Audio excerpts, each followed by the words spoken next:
Dear humans, we have to educate ourselves. We have to learn about each other. It's not about getting to know me or them. It's about getting to know us as a whole. Through education, you raise awareness.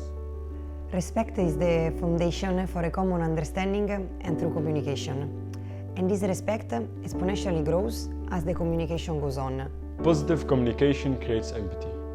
We need to mobilize the media. We need to encourage the media to bring a common understanding. We need more human stories. We need to prepare receiving societies about incoming populations.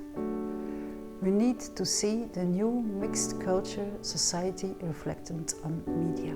Together we can create and share common safe places, in order to get to know each other and overcome stereotypes.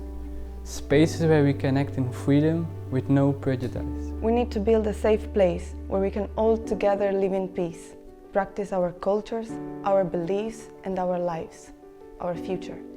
Mutual understanding needs to be created that leads to multicultural diversity and pluralism where all rights and dignities are guaranteed. We want to accept and respect each other, both our differences and similarities and rich cultures. We should take care of each other. We are all humans. It takes effort, but we are all fighting for the same goal, feeling at home. Stay conscious. Cosmos.